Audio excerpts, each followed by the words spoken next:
దేవుని యొక్క పరిశుద్ధమైన నామమునకు మహిమ కలుగునుగాక. ఎంతమంది సంతోషంగా ఉన్నారు? చెప్పాలి. స్తోత్రం స్తోత్రం స్తోత్రం స్తోత్రం స్తోత్రం స్తోత్రం.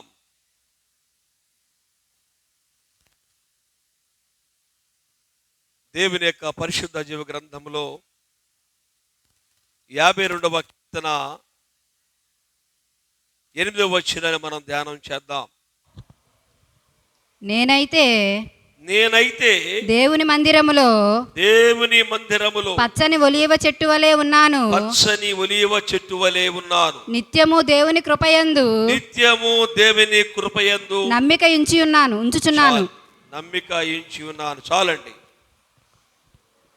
ప్రభునందు ప్రియమైన దేవుని సంఘమా, భక్తుడైన దావీదు చెప్తున్న మాట, నేనైతే నీ మందిరములో ఎలా ఉన్నాడంట? పచ్చని ఒలీవ చెట్టు వలె ఉన్నాను. పచ్చని ఒలీవ చెట్టు వలె ఉన్నాను. దావీదు దేవుని యొక్క మందిరములో ఎలా ఉన్నాడో చెప్తున్నాడు.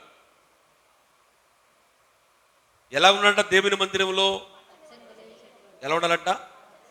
ఒలీవ చెట్టు వలె. ఈరోజు నీవు నేను కూడా ఎలా ఉండాలి? ఇప్పుడు దావీదు దేవుని మందిరంలో ఎలా ఉన్నాడో పచ్చని ఒలీవ చెట్టు వలె, నీవు నేను కూడా ఇప్పుడు ఎలా ఉండాలి? ఒలీవ చెట్టు వలె ఉండాలి. ఎందుకని దావీదు అసలు ఒలీవ చెట్టును పోల్చుకుంటున్నాడు? ఎందుకని ఒలీవ చెట్టును పోలుస్తూ మాట్లాడుతున్నాడు? అసలు ఒలీవ చెట్టుకున్న ప్రాధాన్యత ఏంటి? ఒలీవ చెట్టుకున్న గుణ లక్షణాలు ఏంటి? ఎందుకని ఒలీవ చెట్టు వల్లే మనం ఉండాలంటే, దేవుని సంఘంలో చేర్చబడిన తర్వాత, దేవుని మందిలోకి వచ్చిన తర్వాత, ఆయన రక్తంలో కడగబడిన తర్వాత అలా ఉంటేనే మనము దేవుని యొక్క ఆశీర్వాదాలు మనము పొందుకోగలుగుతాం. నిత్య జీవములోకి మనం ప్రవేశించగలుగుతాం. నిత్య రాజ్యాన్ని మనము పొందుకోగలుగుతాం. కనుక మొదటి మాట పిల్లరా చూడండి, ఒలీవ చెట్టు ఉన్నటువంటి లక్షణంలో మొదటి గుణం అంటే 3-4 త్వరగా మీకు తెలియజేస్తారు. 3-4 మాటలు. ఒలీవ చెట్టు పిల్లరా ఒక రోజున అరణ్యములో చెట్లన్నీ నానా రకాల జాతులు కదా. చెట్లలో కూడా మనుషులు ఎలాగా జాతులు తెగలున్నాయో, చెట్లలో కూడా నానా రకాల జాతులు ఉన్నాయి. ఆ అడవిలో చెట్లన్నీ కూడా ఒక రోజున ఈ ఒలీవ చెట్టు దగ్గరికి వచ్చి, ఒలీవ చెట్టు మా అందరి మీద నువ్వు రాజుగా ఉండాలి, అధికారాన్ని కలిగి ఉండాలి, ఒక ఆధిపత్యాన్ని కలిగి ఉండాలని ఈ అడవిలో మిగిలిన చెట్లన్నీ కూడా ఈ ఒలీవ చెట్టు దగ్గరికి వచ్చినప్పుడు అడిగినప్పుడు అందంటది, నేను దేవునిని మానవుని ముఖ్యంగా మానవులను, రాజులను, యాజకులను నేను అభిషేకించడానికి నా ఒలీవ తైలాన్ని ఈయకోకుండా మీ మీద నేను రాజుగా ఉండాలా అని పిల్లరా, అది తనకు అప్పగిస్తున్నటువంటి అధికారాన్ని, తనకు అప్పగిస్తున్నటువంటి ఆధిపత్యాన్ని, రాజరికాన్ని కూడా ప్రక్కన పెట్టి దేవుని కొరకు అది ఎలాగ బ్రతికిందంటే, ఆ అడవిలో ఒక దీనత్వం కలిగి, ఒక దీనుడుగా. ఈ రోజున వాక్యం ఇంట్లో నీవు నన్ను కూడా మనం ఒక దీనత్వాన్ని కలిగి బ్రతకాలి. చూడండి, దేవుని వాక్యంలో న్యాయాధిపతులు 9వ అధ్యాయం 9వ వచనం చూడండి. మమ్మును ఏలుమని ఒలీవ చెట్టును అడుగగా ఒలీవ చెట్టు దేవునిని మానవులను దేని వలన నరులు సన్మానించుదురో, దేవునిని మానవుని దేని వలన మానవుని సన్మానించుదురో. ఆ నా తైలము నీయక మాని ఆ నా తైలము నీయక మాని చెట్ల మీద రాజునై ఉండి చెట్ల మీద రాజునై ఉండి ఇటు అటు ఊగుటకు నేను వచ్చేదనా అని వాటితో అనెను. నేను వచ్చేదనా అని నేను రాను అని. పిల్లరా ఏం చెప్తుంది ఒలివ చెట్టు? నేను మానవుని అనగా ఈ ఒలివ చెట్టు తెలుసా మీకు? ఇంగ్లీష్లో ఆలివ్ ఆయిల్ అంటారు, తెలుసా? ఆలివ్ ఆయిల్ అంటే ఒలీవ తైలం. ఈ భూమి మీద రాజులను అభిషేకించాలన్నా, ఒక దేశాన్ని పరిపాలించడానికి రాజు ఉంటాడు కదా, ఆ రాజుని అభిషేకించాలన్నా, ఒక సంఘాన్ని కావాల్సినటువంటి కాపరి యాజకుడైనా దేంతో అభిషేకిస్తారు చెప్పండి? దైవజనుడైనా దేంతో? ఆయిలతో. ఈ ఒలీవ ఆయిల్ని నేను ఒలీవ ఆయిల్ని ఇవ్వకోకుండా, ఆ దేవునికి మహిమకరంగా నేను జీవించుకోకుండా నేను ఎలాగా మీ మీద రాజుగా ఉంటాను, నేను ఉండను అని తనకిచ్చిన అధికారాన్ని విడిచిపెట్టి, ఆధిపత్యాన్ని విడిచిపెట్టి ఒక దీనత్వముగా ఆ చెప్తున్న మాటలో ఏం కనపడుతుంది మనకి? దీనత్వం. అందుకని దావీదు ఒలీవ చెట్టులా ఉన్నానన్నాడు. దావీదు మంచి దీనుడండి, దీనత్వం కలిగిన దావీదు. రాజైన తర్వాత ప్రారంభ దినాలలో ఎలా ఉన్నాడో, గొర్రెల కాపరి ఉన్నప్పుడు, రాజైన తర్వాత కూడా అదే ఆత్మజీవితాన్ని కలిగి ఉన్నాడు, అదే ధీరత్వాన్ని కలిగి బ్రతికాడు. ఎక్కడ కూర్చోవాలి సార్ రాజు అయినబడి దావీదు మందిరము కింద కూర్చొని సింహాసనాన్ని దిగి వచ్చి దేవుని దగ్గరికి వచ్చేసరికి, సింహాసనం మీద కూర్చోవలసిన రాజు దేవుని మందిరంలో దేవుని ఆరాధించినట్లుగా లేఖన భాగాల్లో మనము దినవృత్తాంత గ్రంథాలు మనకు కనబడతాయి. కనుక అందుకనే ఆ దావీదు అంటున్నాడు, నేనైతే నీ మందిరములో పచ్చని ఒలీవ చెట్టు. దేవునికి హల్లెలూయా. ఇప్పుడు మనం ఎలా ఉండాలి? ఇప్పుడు ఎలా ఉండాలి? దీనత్వముగా. చాలా మంది ప్రార్థనలో, ప్రభువా వెదవాలనయ్యా, నేను పలానా దాన్ని ఇట్లాంటి దాన్ని భూమి మీద మచ్చి లాంటి దాన్ని అని ప్రార్థనలో తగ్గించుకోవడం కాదు, ప్రార్థనలో దీనత్వం కలిగి ఉండటం కాదు, క్రియారూపకంగా అంటే మన బ్రతుకులో, మన ప్రవర్తనలో, మన మాటలలో, మన క్రియలలో దీనత్వం కలిగి ఉండాలండి.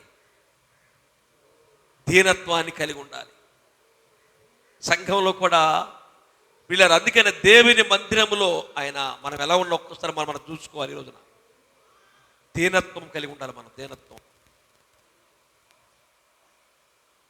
విలియం కేరీ గారు తెలుసా మీకు? విలియం కేరీ గారు అంతర్జాతీయ స్వార్థకుడు ఆయన. విలియం కేరీ బెంగాల్ దేశంలో వీళ్ళరా అతను చెప్పులు కుట్టుకుని చెప్పులు కుట్టేవాడు విలియం కేరీ గారు అంతర్జాతీయ స్వార్థకుడు అండి. చెప్పులు కుట్టుకుంటూ, తెగిపోయినటువంటి చెప్పులు కుట్టుకుంటూ, మనకి ఎవరికైనా తెగిపోతే చెప్పులు కుట్టేవాడి దగ్గరికి వెళ్తాం కదా, అలాగా ఎవరికైనా కానీ చెప్పులు తెగిపోతే చెప్పులు కుట్టుకుంటూ దేవుని స్వార్థ చేసినటువంటి గొప్ప స్వార్థికుడు విలియం కేరీ గారు. దేవుడు అతనిని ఆశీర్వదించిన తర్వాత ఒక సందర్భంలో బెంగాల్ గవర్నర్ గారితో ఒక విందు కార్యక్రమంలో అటెండ్ అయ్యాడంట. విందు కార్యక్రమంలో అటెండ్ అయితే ఆ బెంగాల్ దేశంలో పిల్లరా ఆ గవర్నర్ గారి భార్య విలియం కేరీ గారు చూసిందంట. విలియం కేరీ గారు చూసి తన భర్త అయినటువంటి గవర్నర్ గారితో, ఏమండి ఇదిగో అతను కనబడుతున్నాడు కదా అని వేలు పెట్టి చూపిస్తూ అతను చెప్పులు తయారు చేసేవాడు కదా అన్నంట. ఏమంది? విలియం కేరీ గారిని చూపిస్తూ అతను చెప్పులు తయారు చేసేవాడు కదండి అని అడిగిందంట. ఆ మాట విలియం కేరీ గారి చెవిలో పడిందండి. విన్నాడు, ఆ పక్కనే ఉన్నాడు కదా, విన్నాడు. విని వెంటనే, మేడం గారు, నేను చెప్పులు తయారు చేసేవాడిని కాదండి, చెప్పులు కుట్టుకొని చెప్పులు రిపేర్ చేసేవాడిని అని అన్నాడటండి. స్తోత్రం చెప్పండి, హల్లెలూయా. చూసారా, విలియం కేరీ గారిని దేవుడు అంతగా ఆశీర్వదించడానికి కారణం ఏంటంటే అతని యొక్క దీనత్వం. యెషయా గ్రంథంలో 66 అధ్యాయంలో 2వ వచనం ఉంటుంది. ఎవడు దీనుడై వణుకుతాడో, నా పట్ల భయభక్తులు కలిగి ఉంటాడో వానినే నేను దృష్టించుచున్నాను అంటాడు దేవుని యొక్క వాక్యంలో. కనుక ప్రభునందు ప్రియమైన దేవుని సంగమా, దేవుని సంఘంలో చేర్చబడిన నీవు నేను కూడా, దేవుని మందిరంలో వచ్చే నీవు నేను కూడా ఎలా ఉండాలో తెలుసా? దావీదులాగా ఉండాలని మనం ప్రయత్నం చేయాలి. దావీదు చెబుతున్నాడు, ఒలీవ చెట్టుతో పోల్చుకుంటున్నాడు. ఒలీవ చెట్టుకున్న మొదటి ఆత్మ సంబంధమైన గుణం ఏంటంటే అది దీనత్వం కలిగినది.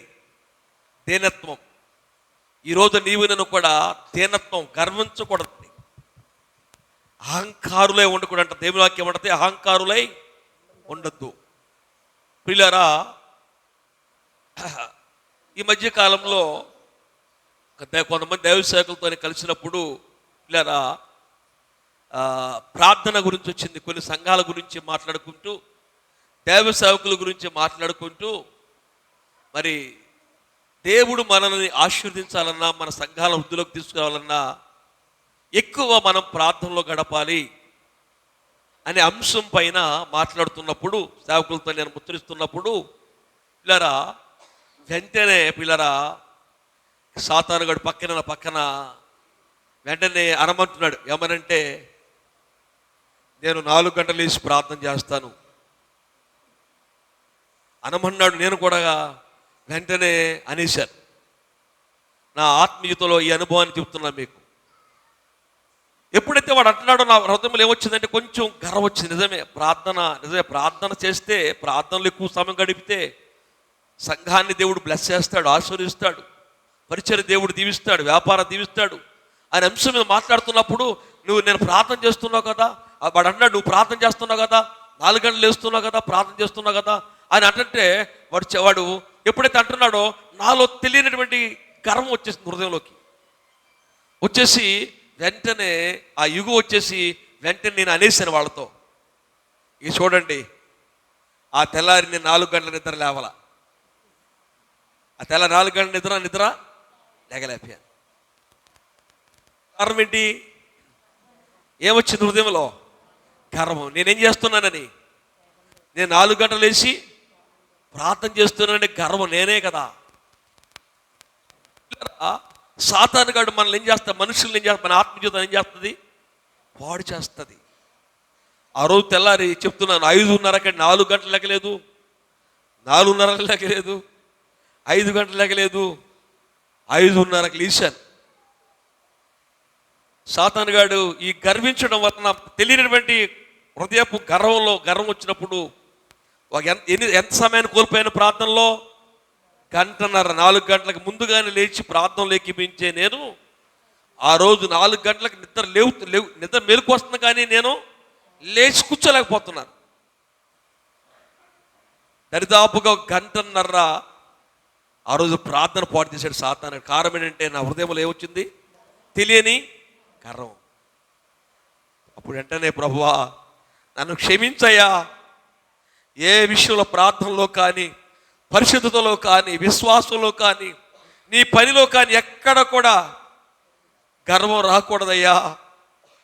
నాలో ఉన్న గర్వాన్ని ఒప్పుకున్నాను ప్రభువా, క్షమించండి ప్రభువా అని పిల్లారా దేవుడిలో కన్నీరు విడిచి పాప క్షమాపణ పొందుకున్నాను. నేను ఎందుకు ఈ మాట చెప్తున్నానంటే, దేవుని ఎదుట మనం ఏమైనామో అది నేను మీరు ఏమైనారు అది దేవుని కృప వల్ల మాత్రమే. ఈరోజు నువ్వు 4 గంటలకు లేచి ప్రార్థిస్తున్నావంటే, 5 గంటలు లేచి ప్రార్థన మందిరానికి వస్తున్నావంటే, 6 గంటలకు వచ్చి మందిరానికి వస్తున్నామంటే, ప్రతి గంటకు మీరు మందిరంలోకి వచ్చి దైవజనుల కొరకు, సంఘము కొరకు, ఈ ప్రాంత ప్రజల యొక్క రక్షణ, ఏలూరు పట్టణం కొరకు, మన ఆంధ్ర రాష్ట్రం కొరకు, తెలంగాణ రాష్ట్రం కొరకు, భారతదేశం కొరకు, ఈ ప్రపంచం కొరకు, అందరూ అంతటా మారు మనస్సు పొందాలి, రక్షించబడాలని ప్రియారా మీరందరూ కూడా దేవుని మధ్యలో కన్నీరు కారుస్తున్నారంటే, ప్రార్థన చేస్తున్నారంటే, మోకరించి విజ్ఞాపన చేస్తున్నారంటే, అది దేవుని, కేవలము దేవుని కృప వల్ల మాత్రమే. గట్టిగా చెప్పండి, కూడా గట్టిగా బిగ్గరగా ప్రైజ్ ది లార్డ్, హల్లెలూయా. మనలో ఏమీ లేదండి, నాలో నీలో ఏమీ లేదు పిల్లరా, ఏమీ లేదండి. మనము దేవుని మందిరంలో దీనత్వాన్ని కలిగి ఉండాలి. దీనత్వం కలిగి మనం ఎప్పుడైతే మనం బ్రతుకుతామో పిల్లరా, నిజంగా విలియం కేరీ గారు ఎంత ఉన్నత స్థితిలో దేవుడు బ్లెస్ చేశాడు అతన్ని. విలియం కేరీ గారు అంతర్జాతీయ స్వార్థకుడు. చెప్పులు కుట్టుకునే స్థాయి నుంచి గవర్నర్ గారు ఒక డిన్నర్, ఒక ఫంక్షన్ ఆయనతో పాటు కలిసి భోజనం చేసే స్థితిలోనికి దేవుడు హెచ్చించాడంటే నిజంగా ఎంతగా తగ్గించుకున్నాడండి, ఎంతగా తగ్గించుకున్నాడు అతను. ఎంత దీనత్వము కలిగి దేవుని ఎదుట వణికాడో, భయపడుతూ బ్రతికాడో ఒక్కసారి మనము జ్ఞాపకం చేసుకోవాలి. అదే కాల సమయంలో మనం సాధారణ ఏం చేస్తాం, 10,000 రూపాయలు జేబులో ఉంటే కన్ను మిన్ను మనకు కనబడదు. నా అంతరోడు ఎవడో లేడనుకుంటాం. అది ఆశీర్వాదానికి కాదండి, ఆలోచన నాశనానికి. ప్రభునందు ప్రియమైన దేవుని పిల్లలారా, మొదటి మాట మనం ఎలా బ్రతకాలంటే దేవుని సంఘంలో ఎదిగే కొలది ఎలా ఉండాలి, ఎదిగే కొలది ఒదిగి ఉండాలంట. ఎదిగే కొలది మన సంఘం ఎదుగుతున్న కొలది, ఏమంటే మనం ప్రార్థనలు ఎదుగుతున్న కొలది, పరిశుద్ధులు ఎదుగుతున్న కొలది, విశ్వాసం ఎదుగుతున్న కొలది మనము ఒదిగి ఉండాలంట. అప్పుడే దేవుడు గొప్ప కార్యాలు దేవుడు మన పక్కన ఆయన జరిగిస్తాడు పిల్లరా, ఆయన జరిగిస్తాడు. మొదటి మాట, ఈ దావీదు ఎందుకు ఒలీవ చెట్టును గురించి పోలుస్తున్నాడంటే, ఒలీవ చెట్టు ఏ గుణాన్ని కలిగి ఉందండి చెప్పాలి, దీనత్వాన్ని కలిగి ఉంది. దీనత్వాన్ని కలిగి ఉన్నది. రెండవ మాట మనం చూసినట్లయితే ఇర్మియా గ్రంథం 11వ అధ్యాయంలో 16వ వచనం, అది చక్కని ఫలములు గల పచ్చని ఒలీవ చెట్టును యెహోవా నీకు పేరు పెట్టెను. చాలండి, దేవునికి స్తోత్రం. ఆ మాట అర్థం చేసుకోండి. ఇర్మియా గ్రంథము 11వ అధ్యాయంలో 16వ వచనంలో ఏముందంటే, అక్కడ ఆ ఒలీవ చెట్టు ఎలా ఉందంట, ఫలములు గల చెట్టు అంటే అది ఫలించేదిగా ఉంది ఒలీవ చెట్టు. ఈ రోజున దేవుని మందిరంలో నీవులను కూడా ఫలిస్తున్నావా? మనం ఫలించాలి. ఆత్మ సంబంధమైన ఫలాలు మనం కలిగి ఉండాలండి. సంఘంలో ఉన్న ప్రతి ఒక్కరం కూడా ఫలాలు కలిగిన వారముగా, ఫలాలు పొందుకున్న వారముగా, ఫలాలను సంపాదించుకున్న వారముగా మనం దేవుని మందిరంలో ఉండాలి. ఇందాక చాలా మంది చేయెత్తారు. ఈరోజు ఎంతమంది ఫలాలు కలిగి ఉన్నాం? ఫలిస్తున్నావా? నీవు ఫలించావా? ఫలించని చెట్టుని ఏమన్నాడు? ఫలాలు. ఒక స్త్రీ గర్భం ధరించకపోతే, వివాహమైన తర్వాత భార్యాభర్తల యొక్క దాంపత్య జీవితంలో ఆశీర్వాదం పొందడమంటే ఫలాలు. బిడ్డలకు కలగకపోతే, పిల్లలు పుట్టకపోతే ఆమె ఏమంటారు? గొడ్రాలు. చాలా మంది సంఘంలో గొడ్రాలుగా కనబడుతున్నారు. ప్రియమైన దేవుని సంఘమా, ఈ రోజున క్రైస్తవ సంఘాల్లో చాలా మంది ఎలా ఉన్నారంటే తెలుసా? గొడ్రాలుగా ఉన్నారు. రక్షించబడాలని చెప్పుకుంటూ, మారు మనసు పొందాలని చెప్పుకుంటూ, ఫలాలు కనబట్ల వారిలో ఫలాలు లేవు.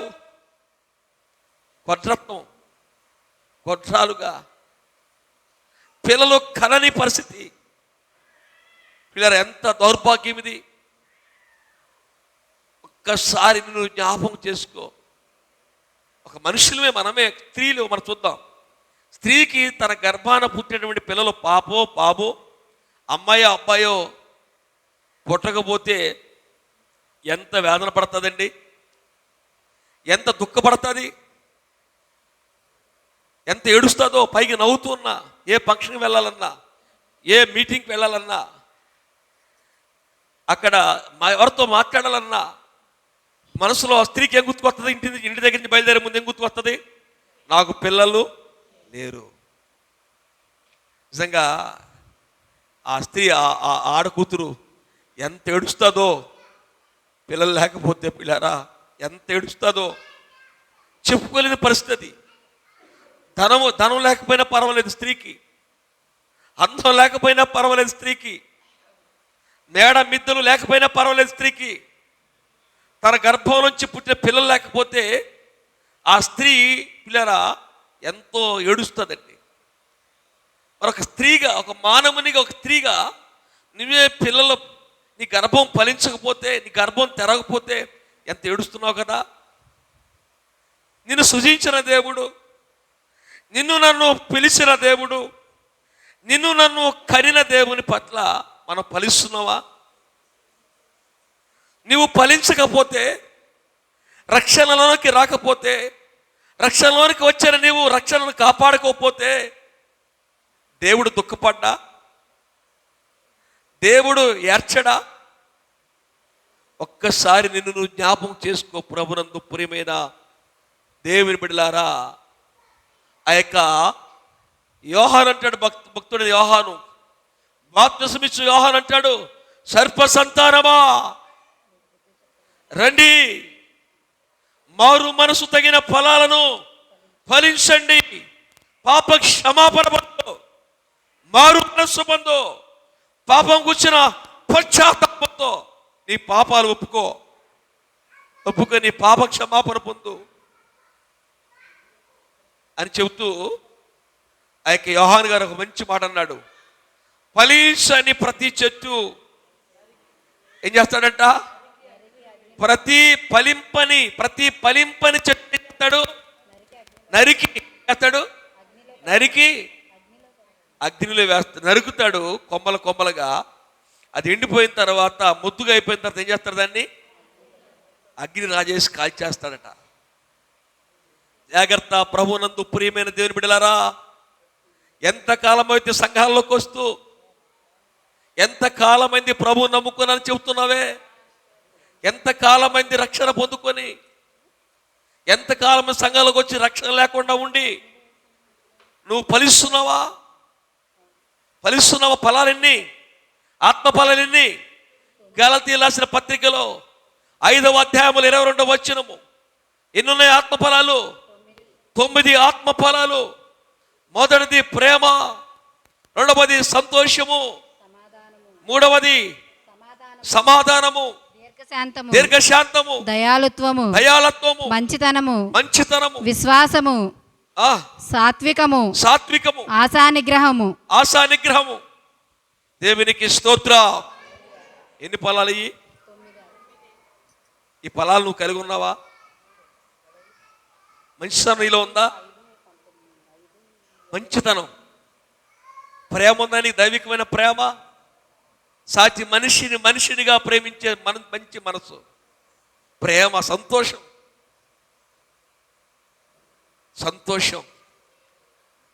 ఏమంటే సమాధానం, సాత్వికం. ఈరోజు ఫలింపని చెట్టుని ఏం చేస్తాడు ఆయన? ఫలింపని చెట్టుని వేస్తే నరుకుతాడట. ఫలింపని ప్రతి చెట్టుని క్రైస్తవుడు అని చెప్పుకున్నంత మాత్రాన దేవుని ఆశీర్వాదం పొందలేమండి. ఫలించాలి. ఈ ఒలివ చెట్టుకున్న రెండవ గుణం ఏంటి?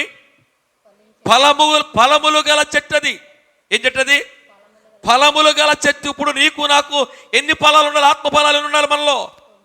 9 ఫలాలు ఉండాలి. 9 ఫలాలు మనలో. ఈ 9 ఫలాలు ఏ ఫలములోనైనా నీవు ఒకవేళ ఆత్మ సంబంధమైన ఫలభరితముగా నువ్వు జీవించకపోతే, బ్రతకపోతే, నిన్ను బట్టి నన్ను బట్టి దేవుడు దుఃఖపడతాడు. ఒక్కసారి నువ్వు జ్ఞాపకం చేసుకో. చాలా మంది ఫలాలు ఫలించి, చాలా మందికి బైబిల్ చూడటం రాదు. చాలా మంది ఫలాలు ఫలించకపోవడం అంటే ఎందుకు ఫలించలేకపోతున్నారంటే బైబిల్ చదువుకునే అనుభవం లేక, వాక్యాన్ని వినే అనుభవం లేక, వాక్యాన్ని వినే అనుభవం లేక. వాక్యం వింటారు కొంతమంది, ఒక చేతితో వింటారు, మరొకసారి విడిచిపెట్టేస్తారు. లేరా వాక్యానుసారంగా జీవించే అనుభవం లేక, దేవుని పట్ల తృష్ణ లేక, దేవుని పట్ల దాహము లేక, దేవుని పట్ల శ్రద్ధ లేక అనేక మంది క్రైస్తవ సంఘాల్లోకి వస్తున్నప్పటికీ కూడా, సంఘాలలో కూర్చున్నప్పటికీ కూడా, సంఘాల్లో వ్యవహరిస్తున్నప్పటికీ కూడా ఫలాలు లేని చెట్టుగా వారు గొడ్రాలుగా ఉంటున్నారు.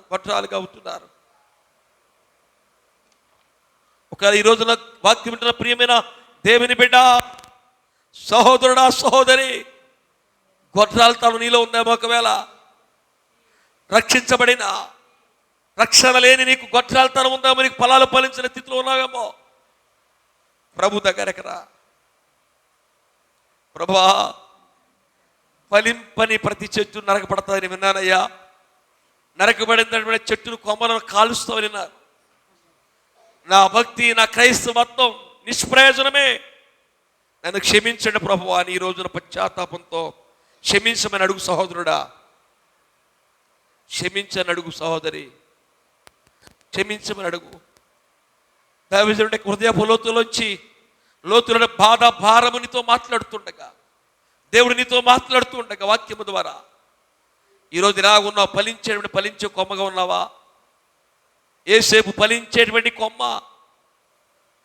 ఒకవేళ గొడ్రాలుగా ఉన్నావా? ఒకవేళ గొడ్రాలుగా ఉంటే ఎంత మాత్రం కూడా దేవుని ఆశీర్వాదం మనం చూడలేము. మరి ఉండాలంట ఫలించేటువంటి కొమ్మగా. ఆత్మ ఫలం ఎన్ని చెప్పాను? 9 ఫలాలు, 9 గుణాలను మనం కలిగి ఉన్నప్పుడే ఆత్మ ఫలాలు కలిగి ఉన్నామని చెప్పగలుగుతున్నాం. కనుక రెండవదిగా ఒలీవ చెట్టులో ఉన్నటువంటి రెండవ గుణం ఏంటి? ఫలాలు గల చెట్టు. ఏంటిది? ఫలములు గల చెట్టు. ఇందాక చేతులు ఎత్తారు. ఫలము గల చెట్టువేనా నువ్వు? ఫలాలు నీలో ఉన్నాయా? 9 ఫలాలు. ఇంటికి వెళ్ళాక మరలా ఒకసారి చూసుకో. లేకపోతే ఫలించడానికి ప్రయత్నం చేయి.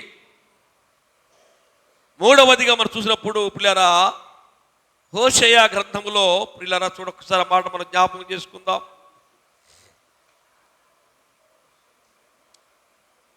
హోషేయ గ్రంథం అది పిల్లరా 14వ అధ్యాయం 6వ వచనం. అతని కొమ్మలు విశారముగా పెరుగును.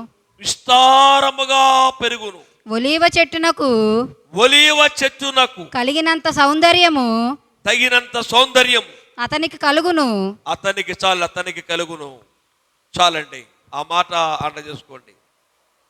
ఒలీవ చెట్టుకు తగినంత సౌందర్యము అతనికి కలుగును. అంటే మూడవదిగా ఒలీవ చెట్టు ఎలాంటిదంట? సౌందర్యము కలిగింది. శరీర సౌందర్యం కాదండో. సౌందర్యం అంటే చెప్పాలండి ఇంకా పరిశుద్ధతేనండి. ఏంటంట? పరిశుద్ధత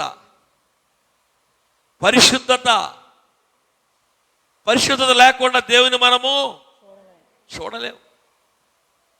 భక్తుడే దావీదు కీర్తనకాడు అంటాడు, ఎన్నటెన్నటికీ నీ పరిశుద్ధతయే నాకు అనుకూలం అంటాడు. దేవుడు అనుకూలించేది, దేవుడు ఇష్టపడేది ఏంటంటే మనలోంచి ఏం కోరుకున్నాడు? పరిశుద్ధత.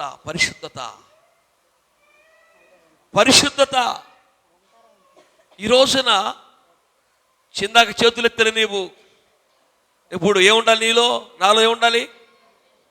పరిశుద్ధత. ఒలివ చెట్టులాగా ఉండాలంటే ఏముండాలి? ఇప్పుడు మనం పరిశుద్ధత నీలో ఉందా?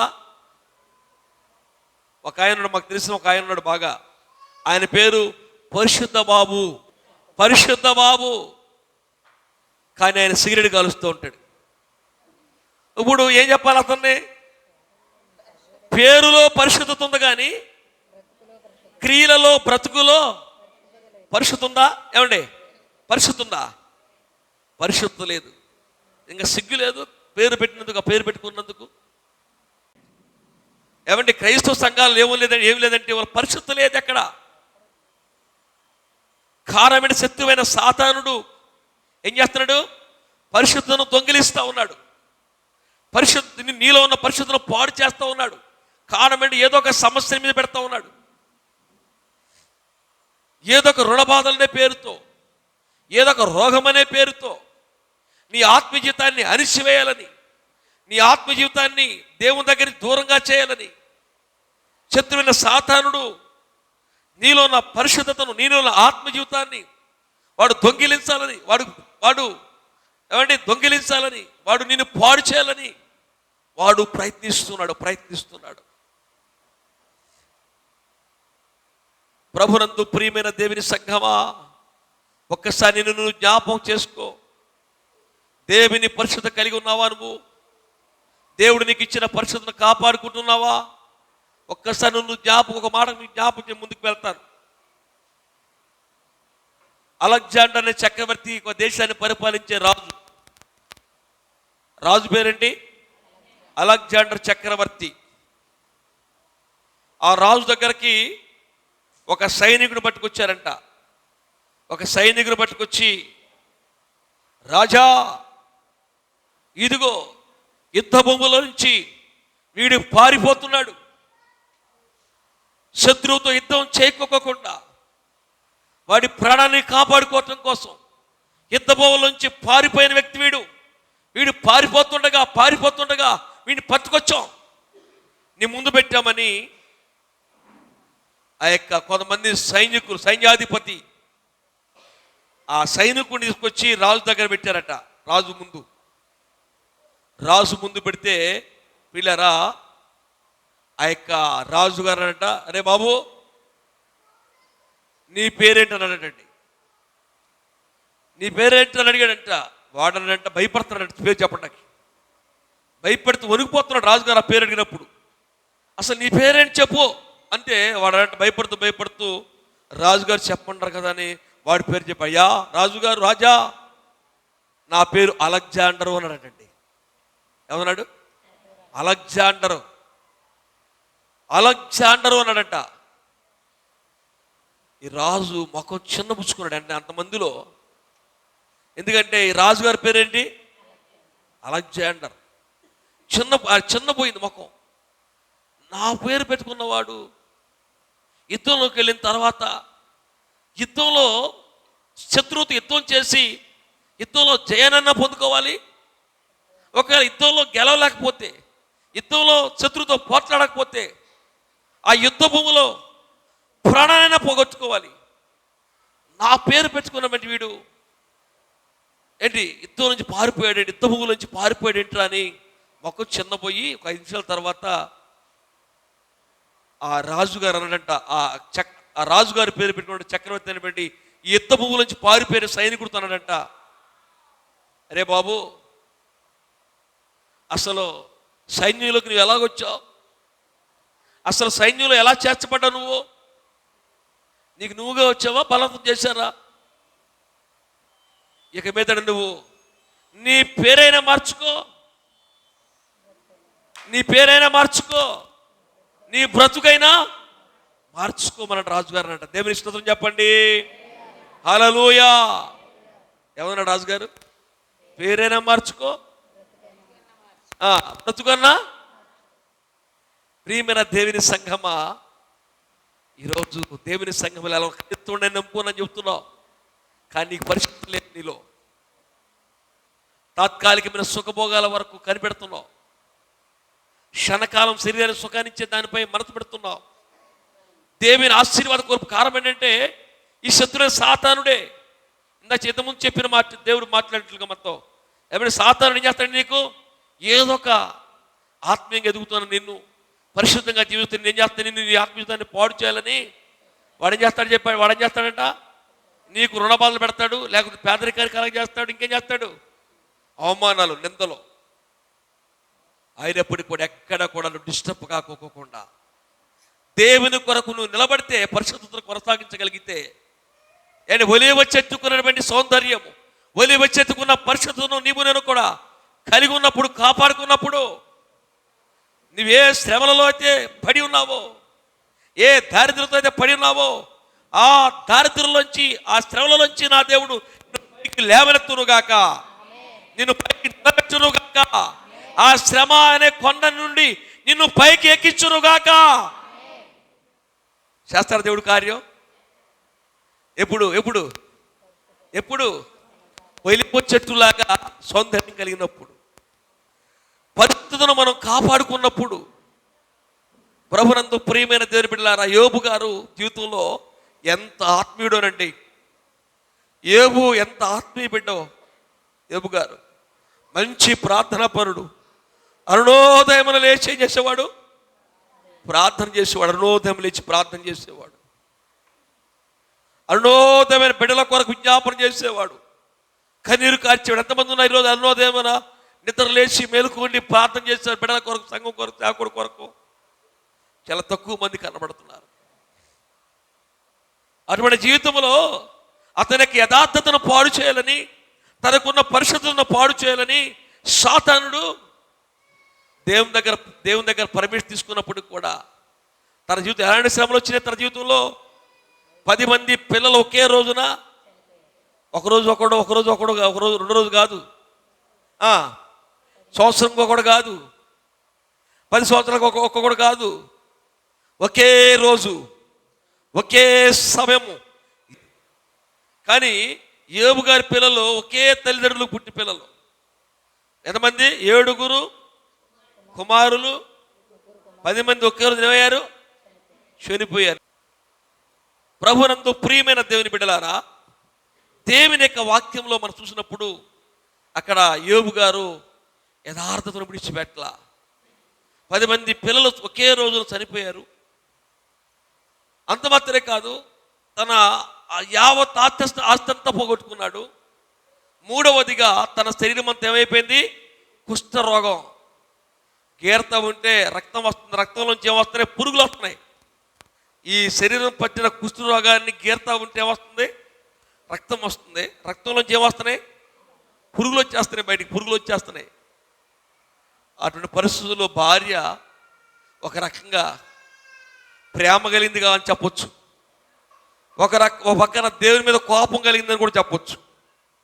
నా భర్త ఇంత భక్తిగా బ్రతుకుతుంటే, ఇంత ఆత్మీయ యథార్థత కలిగి ఉంటే, దేవుడు నా భర్తకి నాకు నీ దేవుడిచ్చిన పిల్లలను చంపేస్తాడు ఒకే రోజున, ఆస్తి పోగొడతాడా, ఈ రోగాన్ని పెడతాడా అని కోపంతో అనొచ్చు. ఏబుతాంటుంది, ఇంకా ఎందుకు యథార్థత పరిశుద్ధత అంటావు? యథార్థత అనే మాటకు పర్యాపదం మరొక మాట పరిశుద్ధత. ఎందుకు ఇంకా పరిశుద్ధత అంటావు, యథార్థత అంటావు? యోబు గ్రంథం 2వ అధ్యాయంలో 9-10 వచనాలు. యోబు గ్రంథం 2వ అధ్యాయంలో అతని భార్య వచ్చి 9-10 వచనం ఏముంది అక్కడ? అతని భార్య వచ్చి నీవు ఇంకనూ నువ్వు యథార్థతను వదలకయుందువా? దేవుని దూషించి యథార్థతను వదలకుండా ఉంటావా? దేవుని దూషించి మరణము కమ్మనెను. అందుకతడు మూర్ఖురాలు మూర్ఖురాలులాగా మాట్లాడినట్లు నీవు మాట్లాడుచున్నావు. మనము దేవుని వలన మేలు అనుభవించుదుమా? మనము దేవుని పక్షంగా మేలు అనుభవించుదుమా? మేలు అనిపిస్తామా? కీడును మనము అనుభవింప తగదా? కీడు అనుభవించడానికి మనం సరిపోమా, తగమా అనెను. ఈ సంగతులలో ఏ విషయమందును ఈ సంగతులలో ఏ విషయమందును యోబు నోటి మాటతోనైనను పాపము చేయలేదు. దేవునికి స్తోత్రం. నోటి మాటతో కూడా పాపం చేయలేదంట. ఆ భార్యలో రెండు ఆలోచన చూడొచ్చు మనం. ఒకటి, భర్త మీద ప్రేమ కావచ్చు. ఆ రోగాన్ని ఆ యోబు గారు చెల్ల పెంకు ఏమండి, ఆ కుష్ఠరోగంతో ఉన్నప్పుడు పెంకు తీసుకొని గీరతా ఉంటే రక్తం వస్తుంది. రక్తం వస్తుంటే చర్మం కూడా చీరుకుపోయి చర్మపు లోపల ఉన్నటువంటి ఆ రోగం సంబంధించిన పురుగులు ఏమవుతున్నాయి, బయటకు వస్తే ఇలా తీసి పారేస్తున్నాడు పురుగుల్ని.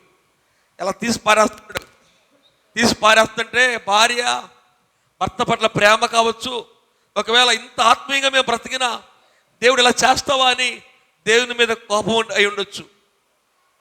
అమంటుంది, ఇంకా యథార్థ అంటావేంటయ్యా, ఇంకా పరిశుద్ధ అంటావేంటి, ఇంకా నీతి న్యాయాలు అంటావేంటి, దేవుని దూషించి చనిపో అంటా ఉంటే దేవుని వల్ల మనం మేలే పొందుకోవాలా, కీడుని శ్రమని అనుభవించడానికి తగమా అని ఎంత పిల్లరా ఓర్పు కలిగినవాడుగా, ఎంత ధైర్య విశ్వాసాన్ని కలిగి ధైర్యాన్ని కలిగి తన పరిశుద్ధతను నోటి మాటతో కూడా పోగొట్టకుండా పాడు చేసుకోకుండా కాపాడుకున్నాడు. ఒక్కసారి నిన్ను జ్ఞాపకం చేసుకో.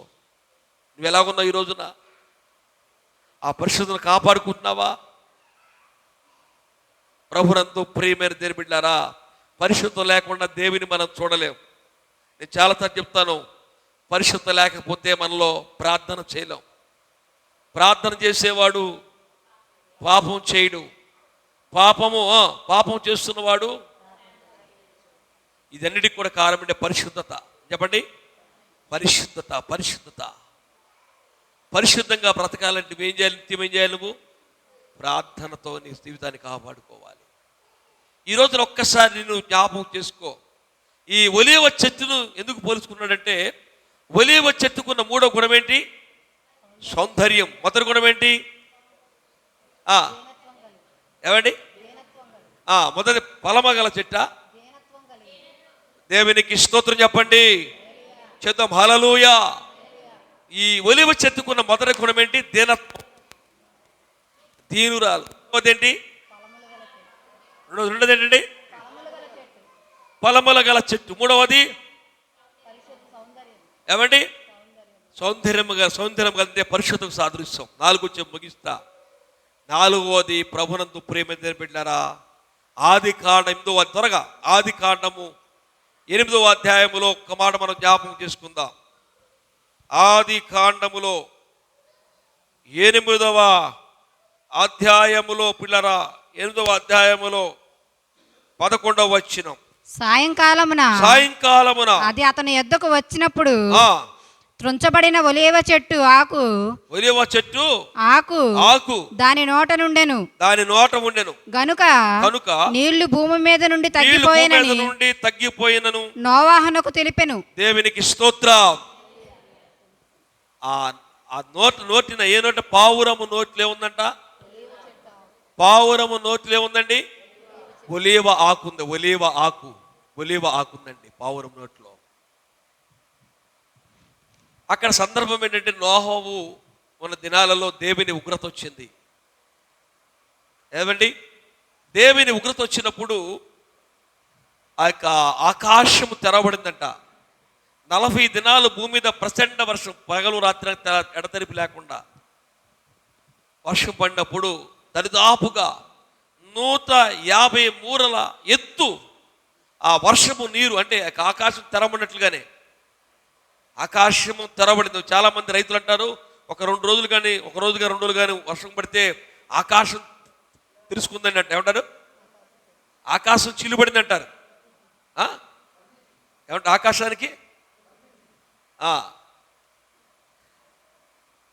ఇది ఎన్ని రోజులు వర్షం పడింది? పగలు రాత్రి రాక 40 రోజులు వర్షం పడింది.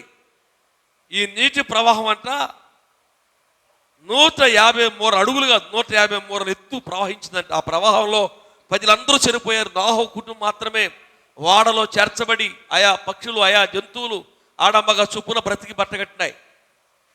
ఈ వర్షం తగ్గిపోయిన తర్వాత మరలా కొన్ని రోజుల తర్వాత నీరు తగ్గుతూ ఉంటే తగ్గిందా లేదా అని నీరు తగ్గింది, ఇంకా తగ్గుమొగ పెట్టిందా లేదా, ఎంత తగ్గిందో చూడటానికి మొదట పంపించినాడు. అది ఖాళీగా వచ్చింది, నల్ల పావురం. రెండవసారి పంపించినప్పుడు అంటే అది వీళ్ళ భూమి మీద నీళ్లు తగ్గిపోయిన తర్వాత ఒక ఒలీవ ఆకుని నోటితో పట్టుకొచ్చిందట. దేవునికి స్తోత్రం.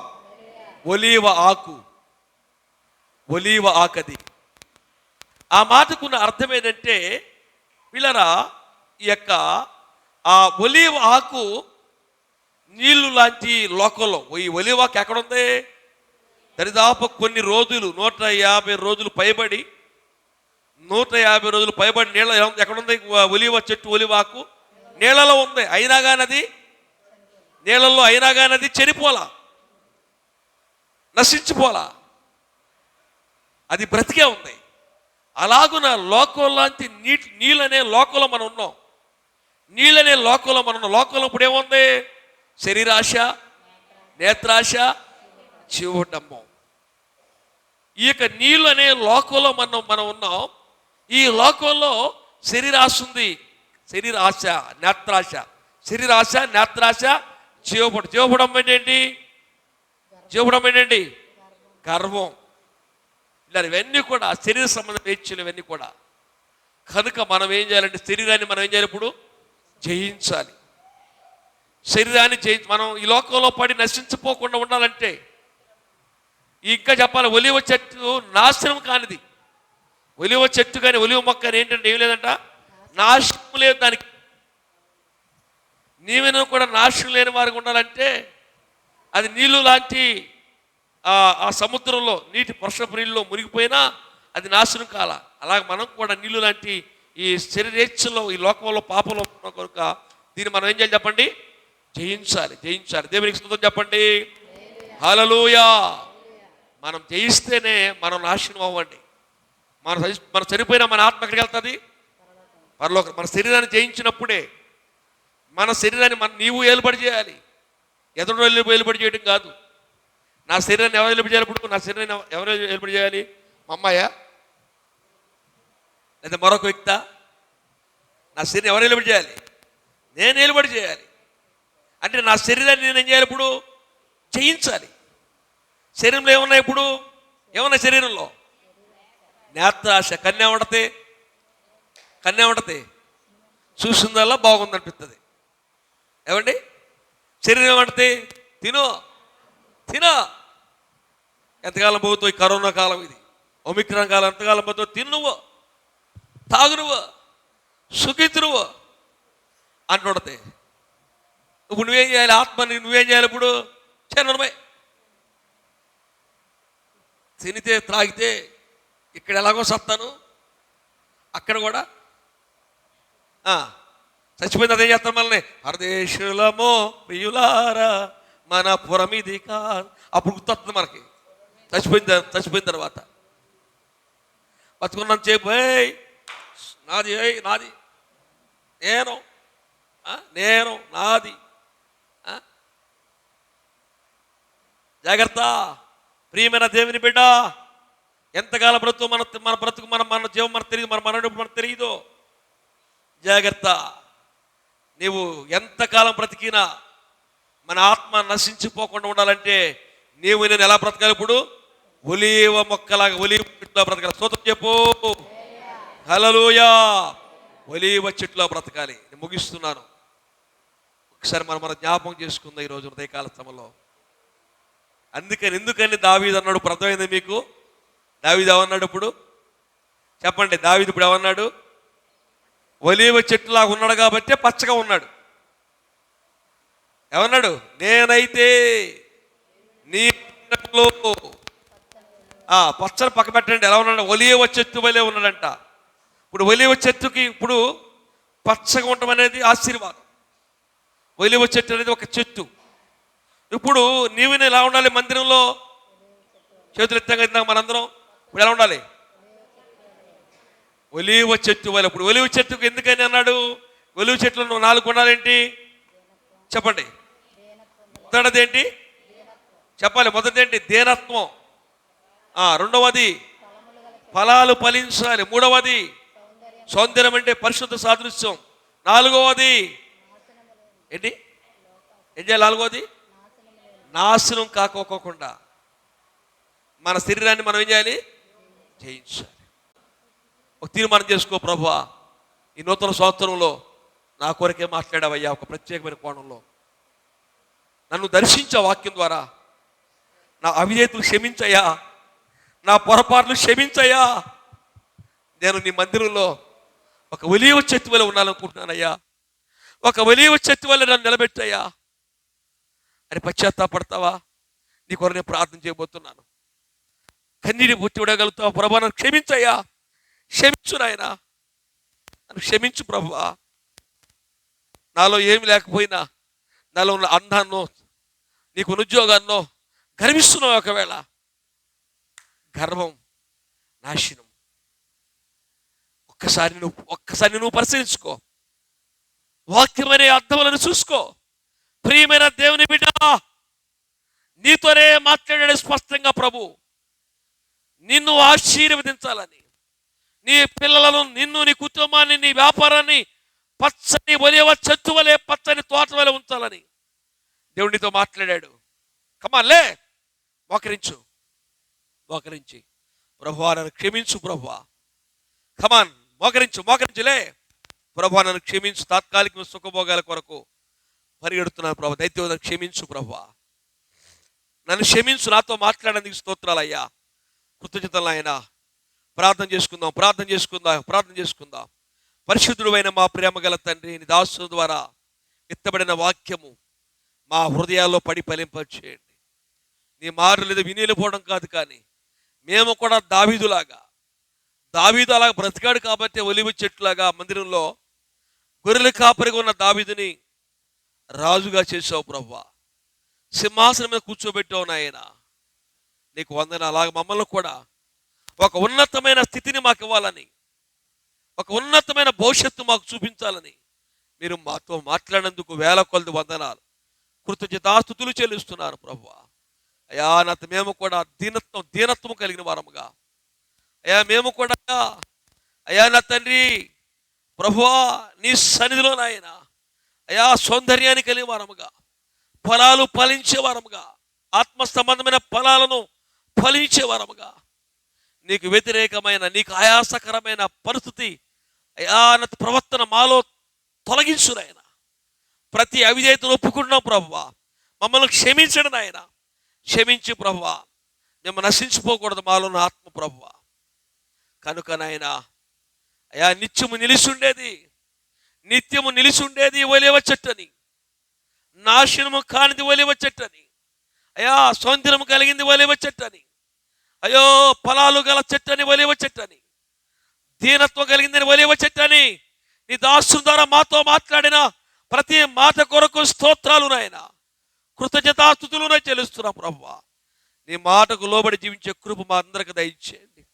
ప్రతి నా దోషాలు క్షమించండి, నా పాపాన్ని క్షమించండి. నాలో గర్వాన్ని ఒప్పుకుంటున్నాను, అహంకారం వైపు ఒప్పుకుంటున్నాను, అపవిత్రత ఒప్పుకుంటున్నాను. క్షమించు ప్రభువా, నన్ను క్షమించమని ఒక్క నిమిషం అడుగు మా ప్రభుని. క్షమించమని ఒక్కసారి అడుగు సహోదరుడా, సహోదరి. క్షమించు ప్రభువా, క్షమించయ్యా. నీ మందిరంలో ఉన్న నన్ను ఒలివ చెట్టు వలె ఉన్నప్పుడే పచ్చగా ఉంటామని నీ లేఖలో మాతో మాట్లాడారు. యా నీ మాటకు లోబడి జీవించే కృప మందరికి అనుగ్రహించేయండి. ఈ శబ్ద యంత్రం ద్వారా సమీపాన, మందిరంలో, దూరాన, యూట్యూబ్ ఛానల్ ద్వారా ప్రభువా నా తండ్రి నీ మాట విన్న ప్రతి కుటుంబాన్ని దీవించండి. దావీదు వలె ఒలివ చెట్టు వలె ఉంచండి. మమ్మల్ని అందరినీ ఆత్మీయంగా బలపరచండి, స్థిరపరచండి. సమస్త మహిమ ఘనత ప్రభావాలు మీరే పొందుకోమని యేసు అతి పరిశుద్ధ నామములో ఈ ప్రార్థన సమర్పిస్తూ ఈ మనవులను అడిగి వేడుచు పొందుకున్నా మా ప్రియా పరలోకపు తండ్రి. ఆమేన్. అందరికీ షాలోమ్, సమాధానం కలుగునుగాక.